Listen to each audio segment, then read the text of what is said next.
Hi നമസ്കാരം. Cinema നടനും BJP ദേശീയ നേതാവുമായ കൃഷ്ണകുമാർ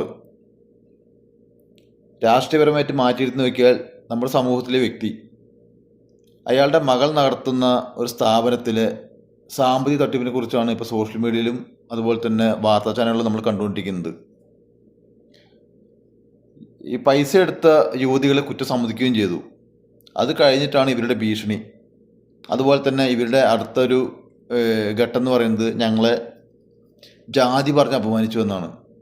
അപ്പോൾ നാട്ടിൽ എന്ത് തെണ്ടിത്തരം ചെയ്താലും എന്ത് ഊളത്തരം ചെയ്താലും ഈ രണ്ട് കാര്യമാണ് പറയുന്നത്. ഒന്ന് ജാതി പറഞ്ഞ് അപമാനിച്ചു, അല്ലെങ്കിൽ സ്ത്രീത്വത്തെ അപമാനിച്ചു. അപ്പോൾ ഈ രണ്ട് കാര്യങ്ങളുണ്ടെങ്കിൽ നാട്ടിൽ എന്ത് തെണ്ടിത്തരം ചെയ്യാം. എന്ന് വെച്ചാൽ ഒരു സ്ഥാപനത്തിൽ പണിയെടുക്കുമ്പോൾ അവിടുന്ന് കട്ട് മുടിച്ച് കൊണ്ടുപോകാം, ഒരു കുഴപ്പമില്ല. അതേപോലെ തന്നെ എന്ത് തെണ്ടിത്തരം ചെയ്യാം, അതിനൊന്നും കുഴപ്പമില്ല. അപ്പോൾ ഈ രണ്ട് കാര്യങ്ങൾ പറഞ്ഞാൽ മതി. അപ്പോൾ ഇത് രണ്ടും ഇല്ലാത്തവരെന്ത് ചെയ്യും? ഇങ്ങനത്തെ കാര്യങ്ങളോട് യോജിക്കാൻ നമുക്ക് കഴിയുമോ?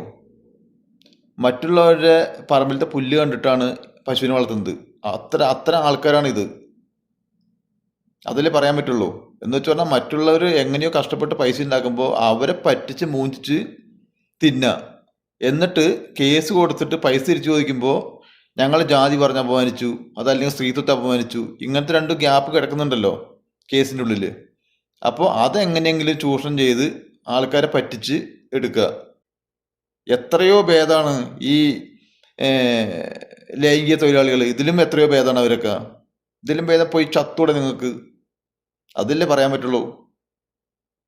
അപ്പോൾ ഇവരെ പോലെ തന്നെ പല സ്ഥാപനങ്ങളിലും ഈ കൊള്ളയടിക്കുന്നവരും ഈ തട്ടിക്കുന്നവരും എല്ലാവരോടും പറയാനുള്ള ഇതാണ്, ഇത്തരം കാര്യങ്ങളെ പ്രോത്സാഹിപ്പിക്കാൻ ഒരിക്കലും നിന്നു കൊടുക്കരുത് ഒരാളും.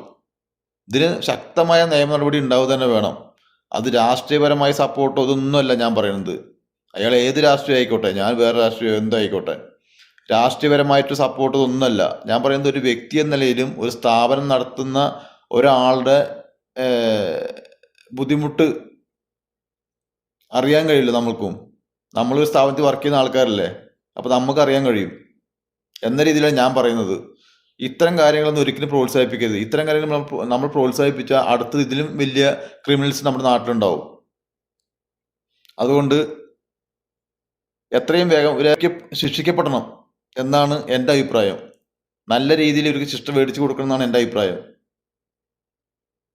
അങ്ങനെ ആയിരിക്കട്ടെ, അങ്ങനെ സംഭവിക്കട്ടെ എന്ന് പ്രാർത്ഥിക്കാം. നന്ദി.